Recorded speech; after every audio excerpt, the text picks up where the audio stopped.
বর্তমানে সম্পর্কের একটা বড় সমস্যা হচ্ছে সামান্য কথা কাটাকাটি নিয়ে সম্পর্ককে শেষ করে দেওয়া। একটা দীর্ঘদিনের সম্পর্ক সামান্য কিছু কথার পরিবর্তে শেষ হয়ে যায়। আসলে বিষয়টা যদি একটু অন্যভাবে বোঝানো যায় সেটা হচ্ছে, যদি আপনার টিউব কল দেখেছেন না, টিউব কয়েল যেটাকে পাম্প করে জল তোলা হয়, তো বিষয়টা হচ্ছে এরকম যে কলের যে ধাপাটা থাকে সেই ধাপাটা যদি নষ্ট হয়ে যায় তাহলে ধাপাটাকে চেঞ্জ করতে হয়, কলটাকে ভাঙতে হয় না। ঠিক সম্পর্কগুলোও সেরকমই।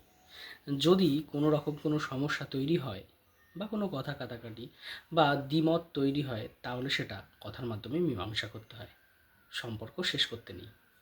আর আজকালকার এটা তো একটা বড় একটা ফ্যাশন হয়ে দাঁড়িয়েছে, কিছুতে কিছু হলে সম্পর্ক শেষ, তোমার সঙ্গে আমি থাকবো না। যাই হোক, কথাটা বলার উদ্দেশ্য এটাই যে যদি এমন হয় তাহলে কথার মাধ্যমে মীমাংসা করুন, সম্পর্ক শেষ করবেন না। ধন্যবাদ।